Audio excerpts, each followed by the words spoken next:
Hello ನಮಸ್ತೆ ಸ್ನೇಹಿತರೆ, ಎಲ್ರಿಗೂ ಕೂಡ ಮತ್ತೊಮ್ಮೆ ನಿಮ್ಮ ಯೂಟ್ಯೂಬ್ ಚಾನಲ್ಗೆ ಸ್ವಾಗತ. ಹಾಗೆ ಯಾರು ನಿಮ್ಮ ಚಾನಲ್ಗೆ ಸಬ್ಸ್ಕ್ರೈಬ್ ಮಾಡಿಲ್ಲ ಸಬ್ಸ್ಕ್ರೈಬ್ ಮಾಡಿ ಅಂತ ಹೇಳ್ತಾ, RTO ಹುದ್ದೆಗಳೆಲ್ಲ ಒಂದು ನೇಮಕಾತಿ ಏನು ಮಾಡ್ತಾ ಇತ್ತು KPSC. ಸೊ ಅದಕ್ಕೆ ಸಂಬಂಧಪಟ್ಟ ಹಾಗೆ ತುಂಬ ಜನ ಒಂದು ಕ್ವಶನ್ಸನ್ನು ಕೇಳ್ತಾ ಇದ್ರಿ ಆ್ಯಂಡ್ ಕಮೆಂಟ್ ಮೂಲಕ ಕೇಳಿದ್ರಿ. RTO ಆನ್ಲೈನ್ ಅಪ್ಲಿಕೇಶನ್ ಶುರುವಾಗಿದ್ದು ಕೂಡ ಅಪ್ಲಿಕೇಶನ್ ಓಪನ್ ಆಗ್ತಾ ಇಲ್ಲ. ಸೊ ತುಂಬ ಜನರಿಗೆ ಅಪ್ಲಿಕೇಶನ್ ಹಾಕೋದಕ್ಕೆ ಆಗ್ತಾ ಇಲ್ಲ. ಇದ್ರ ಬಗ್ಗೆ ಒಂದಿಷ್ಟು ಅಪ್ಡೇಟ್ ಇದೆ. ಸೊ ಅಪ್ಡೇಟನ್ನು ಇವತ್ತಿನ ಈ ವಿಡಿಯೋದಲ್ಲಿ ತಿಳಿಸ್ತೀನಿ. ಅದೇನು ಅಂತಂದರೆ, ಏನು ಮೋಟಾರು ವಾಹನ ನಿರೀಕ್ಷಕರ ಹುದ್ದೆಗಳಿಗೆ ಒಟ್ಟಾರೆ RPC 70 ಆ್ಯಂಡ್ HK 6 ಹುದ್ದೆಗಳಿಗೆ ನೋಟಿಫಿಕೇಷನ್ ಆಗಿತ್ತು. ಸೊ ಆನ್ಲೈನ್ ಅಪ್ಲಿಕೇಶನ್ ಕೂಡ ಇದೇ ಮೇ 2ನೇ ತಾರೀಕಿಂದ ಅಪ್ ಟು 22ನೇ ತಾರೀಕುವರೆಗೂ ಲಾಸ್ಟ್ ಡೇಟ್ ಇತ್ತು. ಬಟ್ ಅಪ್ಲಿಕೇಶನ್ ಒಂದಿಷ್ಟು ಟೆಕ್ನಿಕಲ್ ಪ್ರಾಬ್ಲಮಿಂದ ಓಪನ್ ಆಗ್ತಾ ಇರಲಿಲ್ಲ ಆ್ಯಂಡ್ ಹಲವಾರು ಜನ ಅಪ್ಲಿಕೇಶನ್ ಹಾಕೋದಕ್ಕೆ ಸಾಧ್ಯವಾಗ್ತಿರಲಿಲ್ಲ.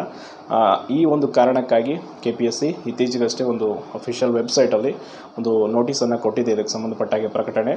ಆ ಒಂದು ಪ್ರಕಟಣೆಯಲ್ಲಿ ಏನು ವಿಷಯವನ್ನು ಅವ್ರು ಹೇಳಿದ್ದಾರೆ, ಕಾರಣವನ್ನು ಏನು ಕೊಟ್ಟಿದ್ದಾರೆ ಅಂತಂದರೆ, ಈಗ ನೀವು ಇಲ್ಲಿ ಅಪ್ಲಿಕೇಶನ್ ಹಾಕುವಾಗ ನಿಮ್ಮ DL ಐಡಿಯನ್ನು ಒಂದು ನಮೂದಿಸ್ತೀರಿ.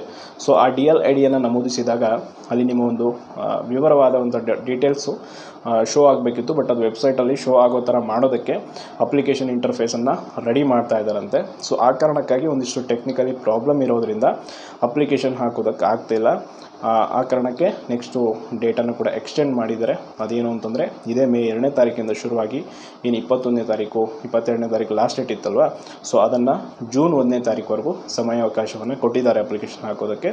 ಸೊ ಅಭ್ಯರ್ಥಿಗಳು ಯಾರು ಕೂಡ ಈ ಬಗ್ಗೆ ಗೊಂದಲಕ್ಕೆ ಒಳಗಾಗಬೇಡಿ. ಸೊ ಅದೊಂದು ಏನು ಇಂಟರ್ಫೇಸ್ ರೆಡಿ ಆದಮೇಲೆ ಅಪ್ಲಿಕೇಶನ್ ಸ್ಟಾರ್ಟ್ ಆಗುತ್ತೆ. ಈಸಿಯಾಗಿ ಅಪ್ಲಿಕೇಶನ್ ಹಾಕ್ಬೋದು. ಹಾಗೆ ಜೂನ್ 1ನೇ ತಾರೀಕು last date and fees payment ಮಾಡೋದಕ್ಕೂ ಕೂಡ ಜೂನ್ 1ನೇ ತಾರೀಕೆ ಲಾಸ್ಟ್ ಡೇಟ್ ಕೊಟ್ಟಿದ್ದಾರೆ. ಏನೇನು ಅದಕ್ಕೆ ಸಂಬಂಧಪಟ್ಟ ಹಾಗೆ ನೀವು ದಾಖಲೆಗಳ ಅಗತ್ಯವಾಗಿ ಇನ್ನೂ ಯಾರು ಅಪ್ಲೈ ಮಾಡಿಲ್ಲ ಅವರೆಲ್ಲ ಕೂಡ ರೆಡಿ ಮಾಡ್ಕೊಳ್ಳಿ, ಅಪ್ಲಿಕೇಶನ್ ಹಾಕಿ. ಈ ಒಂದು ನೋಟಿಫಿಕೇಷನ್ ಆ್ಯಂಡ್ ಅದರ ಜೊತೆ ಇನ್ನೊಂದಿಷ್ಟು KPSC ಅಪ್ಕಮಿಂಗ್ ನೋಟಿಫಿಕೇಷನ್ ಬಗ್ಗೆ ನಾನು ಒಂದು ನೆಕ್ಸ್ಟ್ ವಿಡಿಯೋದಲ್ಲಿ ಕಂಪ್ಲೀಟ್ ಅಪ್ಡೇಟನ್ನು ಕೊಡ್ತೀನಿ. ಹಲವಾರು ಒಂದು ಹುದ್ದೆಗಳು ಖಾಲಿ ಇವೆ.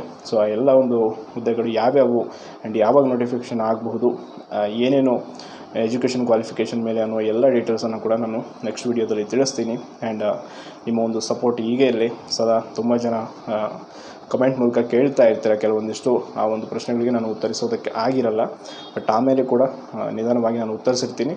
ದಯವಿಟ್ಟು ಏನೇ ಡೌಟ್ ಇದ್ದರೂ ಕೂಡ ನೀವು ಕಮೆಂಟ್ ಮೂಲಕ ತಿಳಿಸಿ ಅಂತ ಹೇಳ್ತಾ, ಯಾರು ನಿಮ್ಮ ಚಾನಲ್ಗೆ ಸಬ್ಸ್ಕ್ರೈಬ್ ಮಾಡಿಲ್ಲ ಸಬ್ಸ್ಕ್ರೈಬ್ ಮಾಡಿ. ಧನ್ಯವಾದಗಳು.